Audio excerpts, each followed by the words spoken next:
Et nous sommes de retour au plateau pour la dernière partie de cette émission. Nous abordons notre quatrième sujet Togo, pour parler de l'éducation. Le ministre Kokoroko recadre le recrutement des enseignants volontaires. Le ministre des enseignements primaires et secondaires a rappelé ce jeudi à l'ensemble des acteurs du secteur éducatif les conditions à respecter pour le recrutement des enseignants volontaires, même si le pays fait des efforts pour que tous les enseignants soient directement recrutés et soient des titulaires. Il y a toujours des enseignants volontaires dans certains établissements et le recrutement doit suivre un certain nombre de procédures que le ministre a rappelé dans une circulaire ce jeudi. Nous allons aborder les différents aspects de cette circulaire avec nos invités. Je veux bien commencer par vous.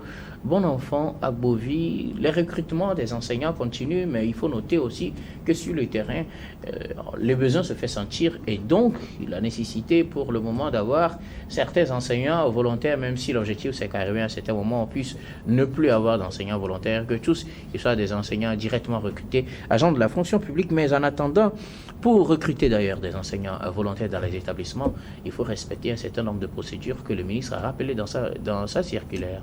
Oui, ça c'est lorsque nous sommes dans un pays qui tend vers le développement éducatif, il faut que le premier responsable de ce département puisse prendre les taureaux par les cornes pour réglementer les choses. La bonne nouvelle, bon, je ne sais pas, d'une manière, je ne sais pas si c'est une bonne nouvelle ou bien c'est une mauvaise nouvelle, c'est qu'avant la rentrée scolaire 2024-2025, je crois que le taux de besoin d'enseignants est estimé, je crois, à 9%. Donc ça veut dire que aujourd'hui, nous ne pouvons pas dire quand même que les choses ne se font pas pour aller dans le sens de la disponibilité du personnel enseignant et qui doit nous amener à la qualité. La disponibilité, c'est quelque chose. Maintenant, comment faire pour aller à la qualité, c'est ça dont le ministre veut parler. Aujourd'hui, n'est pas enseignant qui veut. Nous tous, nous savons, entre-temps, et lorsque nous parlons d'enseignants volontaires, habituellement, c'est dans les écoles publiques, ouais. C'est dans les écoles publiques. Donc, nous savons, dans nos villages, comment il y a un manque criade de personnel d'enseignants. Les enseignants, il y a beaucoup qui sont admis à la retraite. Tout ceci crée un vide. Et ce qui fait que vous allez surtout je prends les villages, si nous sommes aujourd'hui à Lomé et nous avons l'opportunité d'avoir des jeunes, les universités c'est dans les grandes villes, et les gens sortent, ils font des trucs là pour rentrer dans l'enseignement. Cela n'a pas été le cas dans nos villages. Alors que il faut que ce qui se passe dans les villes puisse se passer de manière pédagogique partout. Donc les départs pour les retraites, etc., ont créé un vide, et ce qui fait que la plupart des écoles privées recrutent les enseignants volontaires. Aujourd'hui, nous sommes en train d'aller vers la professionnalisation pour une éducation de qualité au Togo. En tant que tel, les gens qu'on doit recruter pour venir se tenir devant un Togolais pour, comment l'appelle-t-on, pour leur inculquer les connaissances, doivent être recrutés avec munici. Et il y a un comité qui gère, il y a un comité de gestion des écoles et établissements scolaires publics et qui recense en réalité s'il y a besoin ou pas. Et ce comité-là co-gère avec les DRE et le comité de volontariat comment l'appelle-t-on, l'Agence nationale pour l'emploi, etc. Et c'est eux qui déploient en réalité ces œuvres-là sur le terrain. Non, pas l'Agence de l'emploi, mais Agence nationale de volontariat du Togo. De volontariat du Togo, merci beaucoup Eric. Donc c'est une procédure qui est enclenchée. Et maintenant le ministère compte renforcer cette procédure pour que l'enseignant qui irait exécuter, c'est-à-dire que exécuter sa fonction, puisse être outillé. Maintenant, quand nous allons parler de ces enseignants, comment les recruter, maintenant nous allons parler de quelles qualifications ces gens-là doivent avoir avant de prévaloir être enseignants volontaires. Premièrement, il faut remplir des conditions de qualification. Lorsque nous parlons de qualification, nous allons voir toutes les offres d'emploi que nous avons. Nous avons, tout le monde cite des qualifications requises pour avoir droit, voilà, pour postuler à ce poste.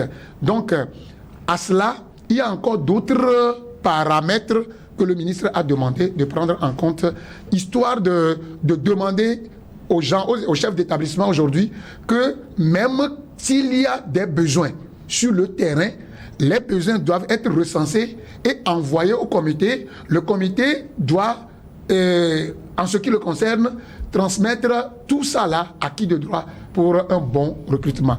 Tout ceci a un objectif, arriver à la qualité de l'enseignement dans notre pays.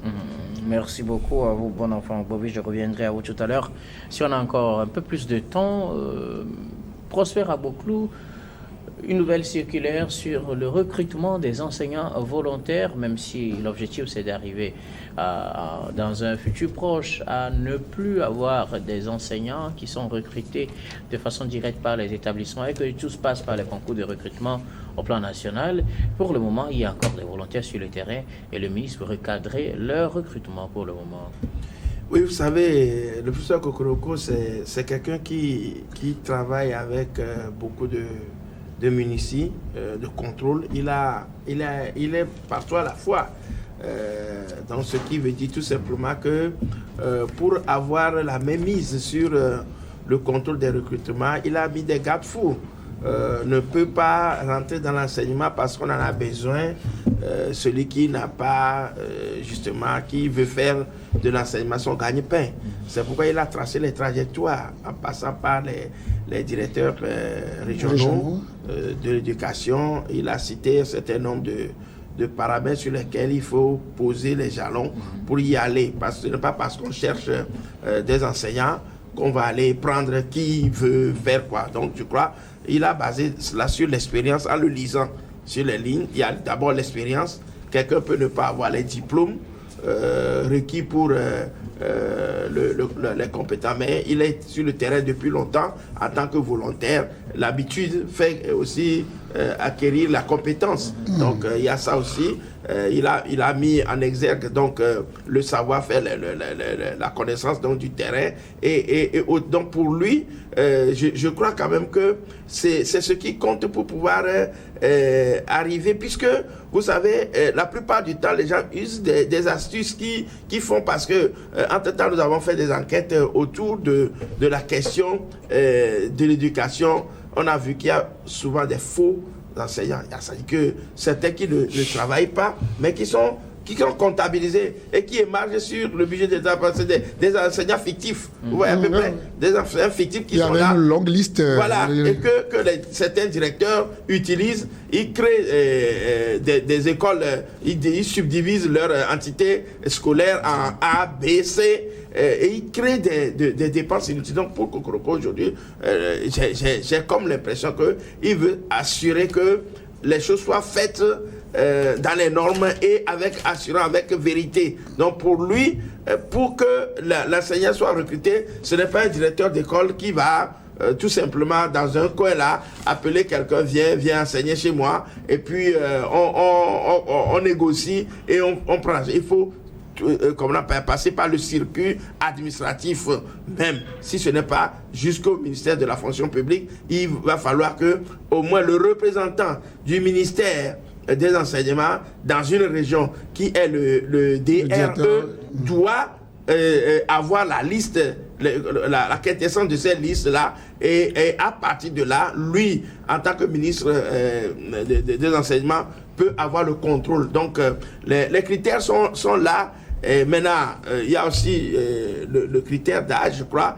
On a parlé donc de jusqu'à 50 ans. J'ai l'impression qu'il y a eu ça. Donc, ceux qui ne sont pas encore fatigués d'enseigner à 50 ans peuvent aussi peut-être postuler. Mais le plus grand trait qu'il a mis, l'assurance qu'il a mis sur le truc, c'est que par le passé, les enquêtes qui ont été faites autour de cette question lui ont prouvé qu'il faut éviter les surcharges pour que les dépenses exorbitantes qui arrivent, les charges soient diminuées. Et ceux qui y vont iront avec certitude. Donc, quand vous lisez sur toutes les lignes, ce n'est que, comme on appelle, les normes qui sont respectées. Merci beaucoup à vous, Prosper Agboklou. Eric Johnson, le ministre Kokoroko, le recrutement des enseignants volontaires. Oui, évidemment. Il faut interroger un peu l'histoire, comme d'hab, je dis. Vous savez, dans le temps, on a eu à créer des écoles publiques pour faire, je ne sais pas, honneur à un ministre, à un directeur, pour dire que à un politique, dans mon village, on a créé une école. Et donc, les gens utilisaient cela politiquement. Toutefois, tout ceci n'était pas réglementé. Et quand on crée une école, c'est qu'il faut trouver des enseignants. Bien sûr. Où est-ce qu'on va aller trouver les enseignants? Et donc, on a eu cette idée géniale-là de mettre à disposition de ces établissements des enseignants qu'on nommait enseignants volontaires qui n'étaient recrutés sur aucune base.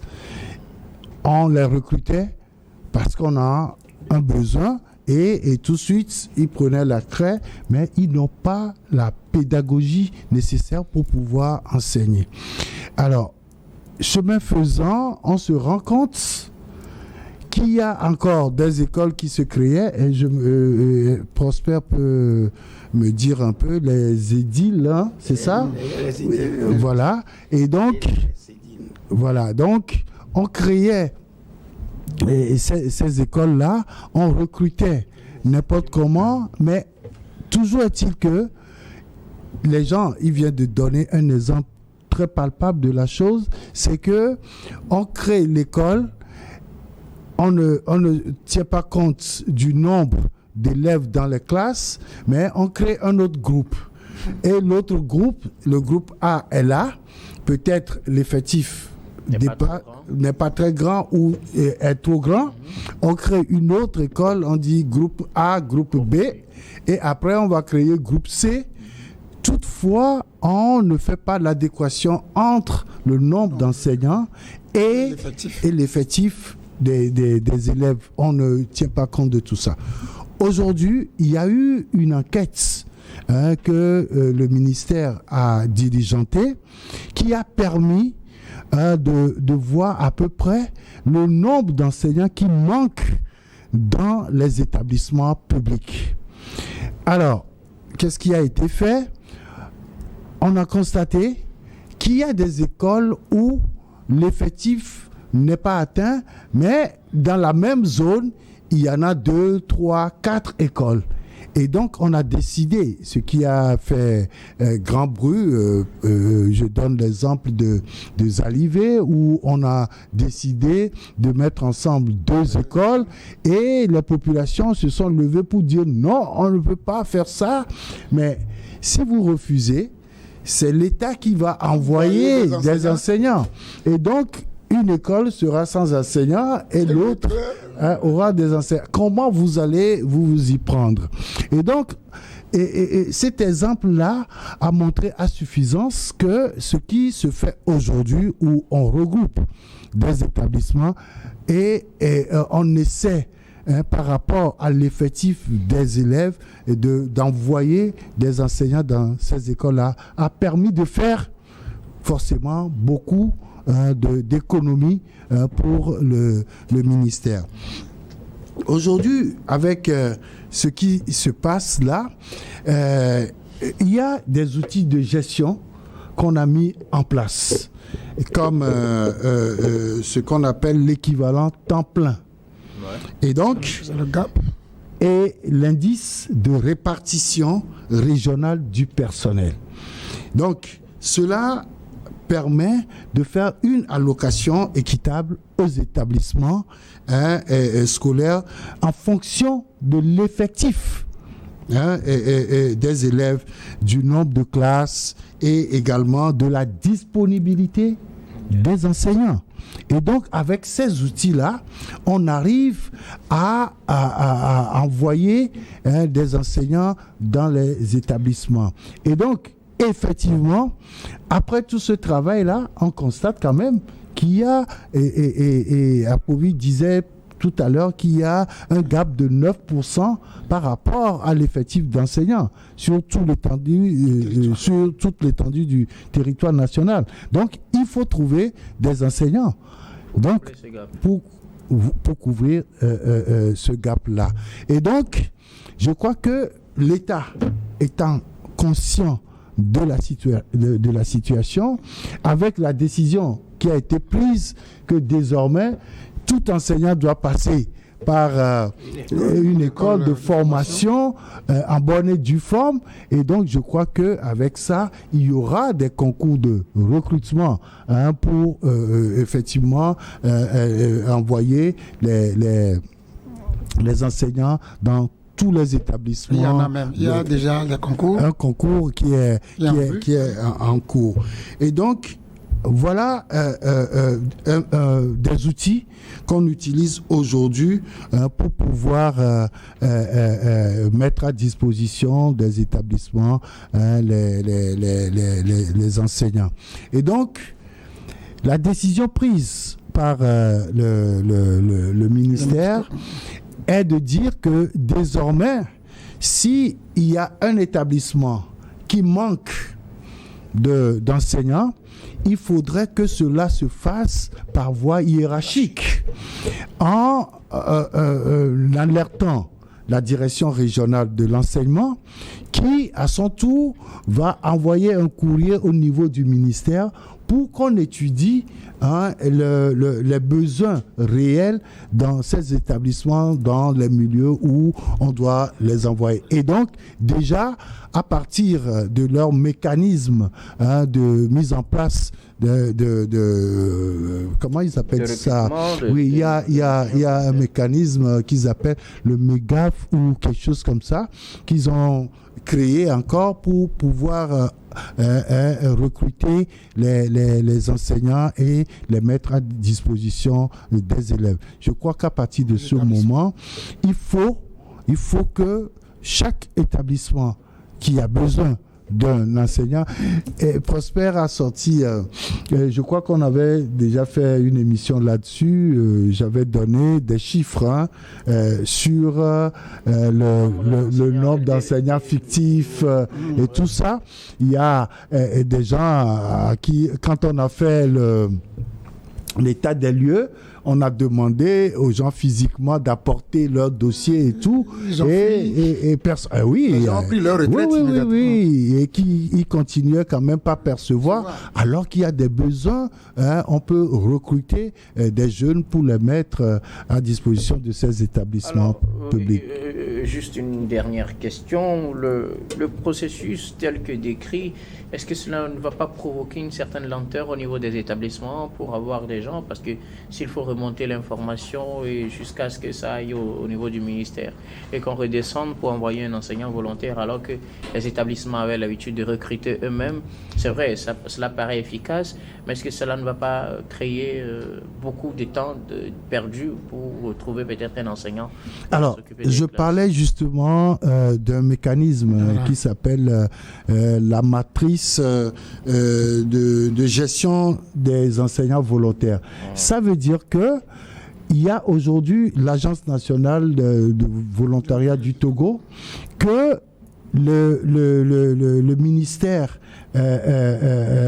utilise pour recruter des enseignants volontaires. Et ceux-là, ce sont des gens qui ont déjà fait une école d'enseignement. Et donc, ce n'est que... Comme les aînés. Voilà. Ce n'est que ces enseignants-là qu'on peut prendre aujourd'hui comme enseignants volontaires que l'agence met à disposition du ministère pour les déployer. Et donc, ça ne veut pas dire que les 9% dont on parlait là, ça veut dire que les gens ne vont pas avoir d'enseignants dans ces établissements. Il y aura des enseignants, mais des enseignants volontaires, mais avec un processus qui doit être respecté selon la matrice de déploiement que je viens de citer. Merci beaucoup à vous tous pour vos contributions. Nous arrivons pratiquement à la fin de ce numéro de Regard croisé. Mais avant de nous séparer, comme d'habitude, nous allons faire notre dernier tour de table. Ce sera pour vos mots de fin sur un sujet de votre choix. Je commence par vous, bon enfant Bovy. Oui, par bon enfant Bovy, merci. Moi, tu sais, normalement, tu dois penser à ce que je dois dire. Parce que hier, ça c'est coup de gueule contre les éperviers du Togo. Le Togo. Par rapport à leurs prestations calamiteuses sur la terre algérienne. J'ai vu le Togo jouer contre le Libéria à Lomé ici. J'ai vu les éperviers évoluer, je crois, contre la Guinée équatoriale. Et c'est là plutôt que les gens ont pensé qu'on aurait eu des cartons avant d'arriver. Et alors que le jeu que nous avions produit là-bas a été un bon jeu. Mais hier, je crois que nous avons eu, ça avait au moins, je crois, 52 à 53 ans. Et cette chose-là n'est plus arrivée au Togo. Et vivement que je ne suis pas d'accord. Carton rouge à tout le staff des éperviers du Togo et aux joueurs même. Les éperviers ne sont pas habitués par rapport à leur performance à gérer 2 matchs internationaux dans 3-4 jours. Vivement que les dieux togolais nous aident sur la terre de nos aïeux et pour que lundi les choses soient réduites pour que le Togo arrive à connaître immédiatement sa place si on doit prendre l'avion pour aller là où on doit jouer la CAN en 2025 ou pas. Au Maroc. Pour éviter des calculs de dernière minute. Toujours nous faisons toujours des calculs. Merci beaucoup. Que si celui-ci joue match nul et nous gagnons, tout ça on doit faire ça. Merci, bon enfant Agbovi. Vous êtes syndicaliste et analyste politique. Merci d'être passé sur ce plateau. C'est moi. Prosper Agoclou, vos mots de fin. Bon, moi aussi, je vais rentrer un tout petit peu dans l'histoire du football, mais je vais dire tout simplement lancer des fiers chandelles à une association, enfin à une fondation, Fadi, qui a organisé un tournoi pour les ghettos. Vous savez que les ghettos, c'est des zones marginalisées où on trouve des marginaux qu'on considère mal éduqués. Mais cette fondation-là a pris sur elle donc, de rassembler tous les ghettos de Lomé de ses environs, préfecture du Golfe et préfecture d'Agognébé, pour leur organiser un tournoi de football qui est arrivé au stade donc, des demi-finales de zone. Et ça, je crois quand même que c'est une opportunité pour mieux connaître ces gens-là et adhérer aux politiques du chef de l'État qui consiste à inclure tout le monde dans le développement. Merci beaucoup. À vous, Prosper Agoclou, vous êtes journaliste et analyste politique. Merci d'être passé sur ce plateau. Merci plutôt pour l'invitation. Je rappelle également que vous êtes l'animateur du site www.togofootballnews.com. Merci. Merci beaucoup à vous, Prosper. Alors, Eric Johnson, vos mots de fin. Alors, je peux pas me passer du football parce que lundi, on sera tous au stade pour encourager quand même l'équipe nationale en nous disant que le staff a eu le temps nécessaire d'étudier le football algérien. C'est pas un football qui nous dépasse. En réalité, ils ont procédé par des contres et ils se sont appuyés sur la force, la vitesse de leurs attaquants et la faiblesse de notre défense pour nous faire ce coup-là. Je pense que le staff aura le temps nécessaire en 2 jours de contrer, de trouver quand même quelque chose pour contrer cette équipe. Avec cette équipe, on ne joue pas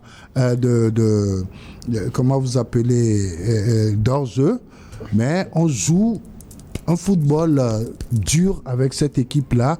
Et si hier, après notre premier but, on avait véritablement joué contre cette équipe-là, on n'aurait pas eu cette débâcle-là. Je crois que nous serons tous au stade lundi pour encourager l'équipe nationale. C'est de notre devoir. Merci beaucoup. À vous, Eric Johnson, vous êtes journaliste, directeur de publication du journal L'Union. Merci d'être passé sur ce plateau. C'est moi. Et nous disons merci à toutes les équipes techniques et rédactionnelles qui nous ont aidés à préparer, à présenter cette émission. Merci à Clesson Pignanga à la réalisation, à Gaston Wafanou, Richard Amédessoa à la diffusion, à Rebecca Vessou et Jean-Pierre Missot à la caméra, et surtout à vous, très chers téléspectateurs, de nous avoir suivis. C'est la fin de ce numéro de Regard Croisé et de toutes les émissions de cette semaine. Je vous retrouve la semaine prochaine avec le même plaisir pour d'autres numéros.